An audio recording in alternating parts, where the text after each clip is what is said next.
Welcome to the deep dive.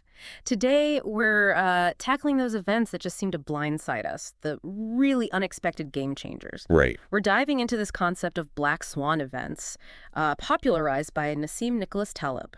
Exactly.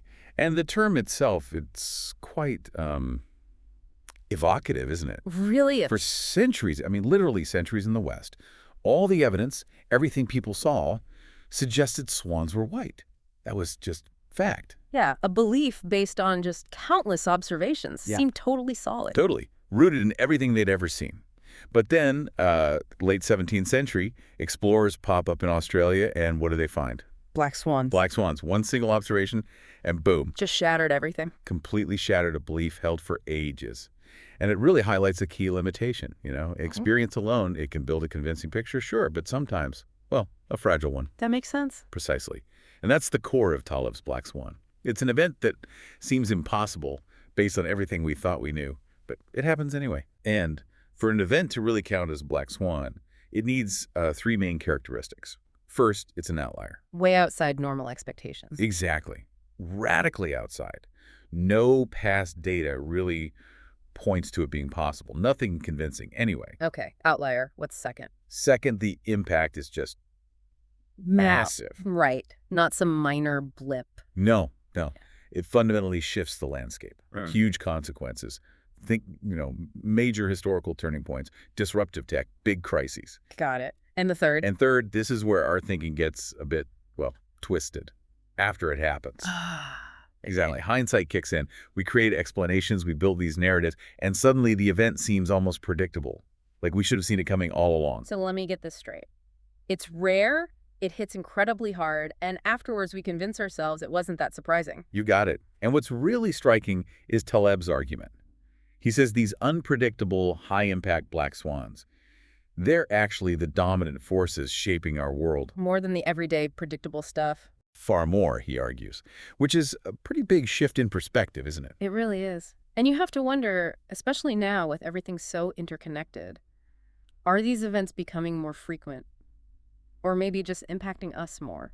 That's a key question. It certainly feels like their frequency and impacts might be rising in our complex world. So why can't we predict them? Is it just, pure randomness? Yeah. Bad luck? Well, not just randomness alone. Taleb puts a lot of emphasis on the limits of our own knowledge. Our experience is finite, right? We can't possibly conceive of everything that could happen, especially things totally outside our past experience. So we're kind of trapped by what we already know. In a way, yes. And that means the people least aware of the potential for a black swan are often, sadly, the most vulnerable when one hits. Okay, so let's dig into that. This human tendency we have to focus on what seems probable, what we expect. Why is that such a blind spot for black swans? Well, it's very human, isn't it? Our brains are wired to find patterns. Definitely. We look for order, cause, and effect. Exactly. But that same drive can lead us astray when we face something truly random or unprecedented. We try to fit it into a pattern, even if there isn't one. So we filter out the weird stuff, the Yeah. anomalies. We tend to, yeah. We focus on what fits our mental models of how the world should work. Extreme events get dismissed as exceptions, flukes. Instead of maybe seeing them as clues, as insights into how things really are, maybe? Precisely. We shouldn't just treat them as aberrations. They might be telling us something important. But we base our future expectations on past patterns. And the black swan concept basically says, hold on, that long history of things being stable, it doesn't guarantee tomorrow. Especially when these high-impact outliers are possible. The past isn't always a reliable predictor. Which brings us to this idea of the narrative fallacy. Our need for stories, how does that mess things up? Yeah. We love stories, don't we?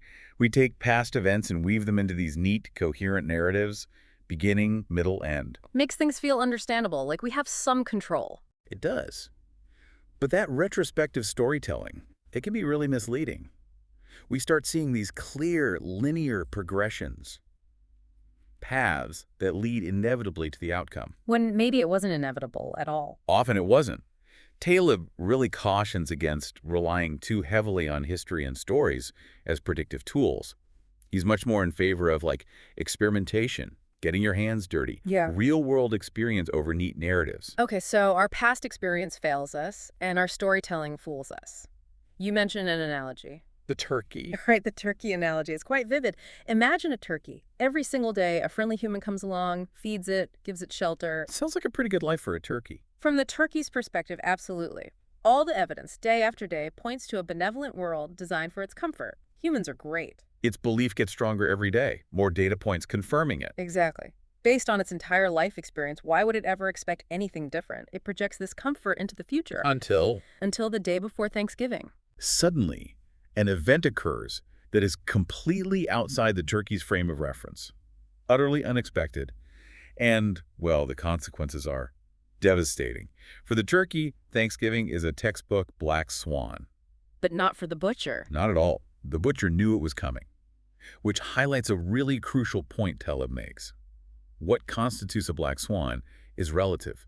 It depends entirely on the observer's knowledge and expectations. So the turkey's data, its past experience, wasn't just unhelpful. It actively misled it. It created a false sense of security. Perfectly put.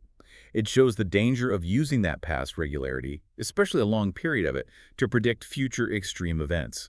The turkey had tons of data, but it was the wrong kind of data, blinding it to the real risk. Okay, so past data can be deceptive. That leads us naturally to thinking about how we normally try to manage risk. The summary mentions issues with standard models like the bell curve. Yeah, the bell curve, or normal distribution. It's everywhere in traditional risk management finance. Useful for some things, I guess. Oh, absolutely. It's great for analyzing things that cluster around an average, where deviations are fairly predictable, like people's heights, maybe? But black swans aren't average, are they? Not even close. They live out in the tails of the distribution, the extreme, improbable events. And the bell curve, by its very nature, drastically underestimates the likelihood and, crucially, the impact of those tail events. So the models are good at predicting the ripples, but completely miss the tsunamis. That's a great way to put it. They focus on the typical fluctuations and are effectively blind to the rare events that actually cause the most significant change or damage. You used an analogy about a river. Yes. Imagine someone tells you a river has an average depth of, say, 4 feet. Okay, sounds manageable. Maybe I can wade across. Right. But what if that average hides the fact that there are sections 10, 15 feet deep? Suddenly, relying on that average is incredibly dangerous. Exactly. Relying solely on averages in risk assessment can give you this completely false sense of security, obscuring the potential for these catastrophic black swan moments. And this isn't just about finance, is it? You mentioned sports, too. Yeah, it applies more broadly. Think about, say, a boxer who trains rigorously for fights within the official rules. They practice specific combinations, defenses against expected moves. Highly specialized training. Very. But put that boxer in a street fight, no rules, completely unpredictable actions possible. Someone might do something totally outside the boxing playbook. Like pull a weapon or attack in a completely unorthodox way. Exactly. Those are the black swans in that context. The boxer's highly structured training, focused only on the probable scenarios within the rules, might actually leave them vulnerable to the truly unexpected. Because they're unprepared for the novel threat. Right. So, okay, if predicting these things is, as Taleb says, basically a waste of time. A fool's errand, I think he calls it. Right. Then what should we be doing? You mentioned this idea of anti-knowledge. What's that about? It's a shift in focus. Instead of trying to know what will happen, which is often impossible for black swans, we should focus on acknowledging what we don't know. Embracing the limits of our knowledge. Precisely.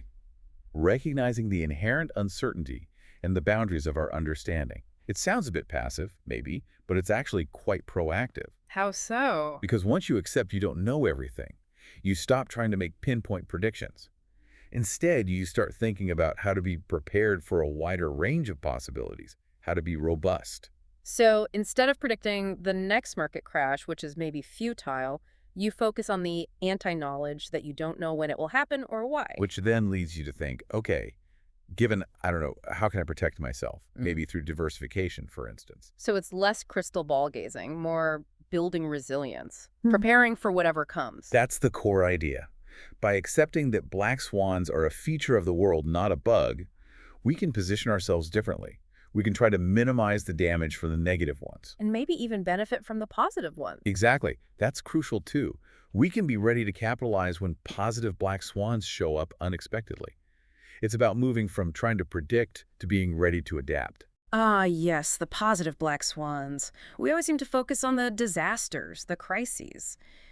But unexpected good things happen too, right? Absolutely. Taleb is very clear on this. Black Swan often sounds negative, but these unpredictable events can be incredibly positive. Like what?